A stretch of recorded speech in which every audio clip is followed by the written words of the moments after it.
Hello, Americans. My name is Nancy. I'm Canadian, and I'm simply an ordinary Canadian. Thought it would be helpful to hear from an ordinary Canadian. I'm not in the news. I'm not a politician. I'm not even particularly much of an influencer. I'm just an ordinary Canadian.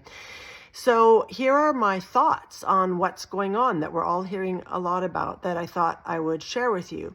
Number one, you need to know, and no offense, but we don't want to become the 51st state, at all.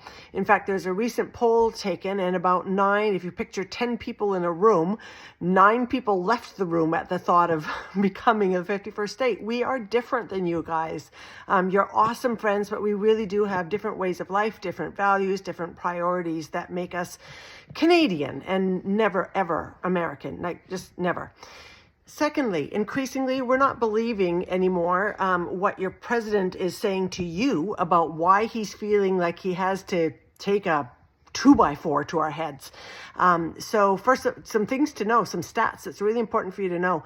Fentanyl and illegal crossings from Canada, bullshit. It's from us. We're less than 1% of the problem, seriously. So yes, we will keep on trying to reduce even the 1%, but we're not your problem when it comes to fentanyl and when it comes to illegal immigration or attempted non-immigration into the United States.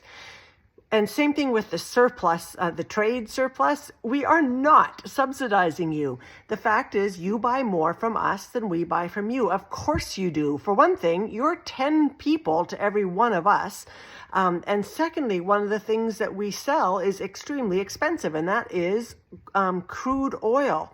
We have crude oil that you don't have or you don't have easily. You have refineries that we don't have or can't have easily. So for years, decades, I think, we've sold you 60% of your crude oil, which then gets refined and becomes the fuel for to heat your houses and to put in your cars. And we do give it to you, by the way, at 20% below what we could get if we just sold it on the world market. So we're giving you a deal. So we do not believe that is actually about fentanyl, or it's actually about immigration, or that it's actually about trade, the trade deficit. We just don't believe that. So what do we believe? Well, this is the third thing you should know. Increasingly, we are starting to believe that it's because your president wants to take Canada over. He wants things that we have that you don't. So you need to decide how you feel about that. If you voted for Trump, did you vote to go to war, actual war with Canada? Trade war is one thing. It will be serious, but if it came to it, there would be actual war. So think about that a little bit. I hope you don't want it. You can imagine we don't want it, and we will stand up for ourselves. I don't know if we'll win. I don't. It'll be like a epic battle between we're outgunned, we're outnumbered, you have the money, more money than we do, but we will not go down without a fight. And you guys will get hurt too. So why the hell are we even having to talk about this? So you might want to think if that's what you want, and bear in mind that if the tariffs, I'm sure you know this by now, if there's a 25% tariff, well, that means the oil that we sell goes up by 25%. That means you're going to be paying 25% more on your oil and your that heats your homes, and the gas that fuels your cars. Avocados from Mexico, those will go up by 25%. Is that what you voted him in for? If you don't like that idea or these kind of movements of your president, for heaven's sakes, I don't know your political system well enough to tell you exactly who to write to, but reach out to your Congress, your House of Representatives, and just say, that's not what you voted for. One last thing, a lot of people voted for making America great again. And yay, please do become great again. But you need to know this about factories in the 50s.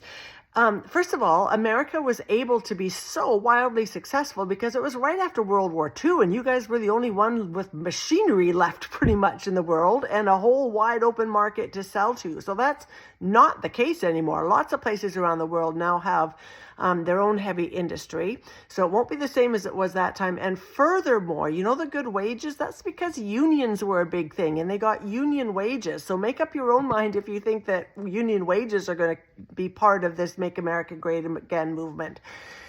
I realize a lot of you did not, or some of you anyways, did not vote for this person. You voted for someone else and you didn't win. And I feel you. Like we're watching from Canada and we're just kind of shaking our heads.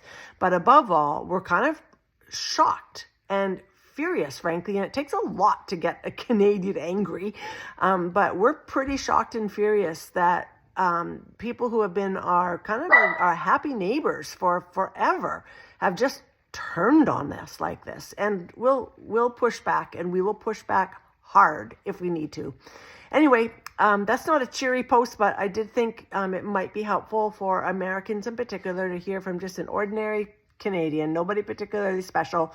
And I represent a lot of thoughts and common things that we're feeling in Canada. Canadians have never been so united in my whole life. We're together on this thing that what's happening is absolutely not okay. You have to decide for you if it's okay. If you think it's going to harm you, I think it's going to harm you. Absolutely, I do. Won't harm Elon, won't harm Trump, but it'll harm you. So make up your own mind what you think, do your research, and then for the love of God, reach out to your congressperson or whoever is appropriate and say, wait a minute, I didn't want this to happen.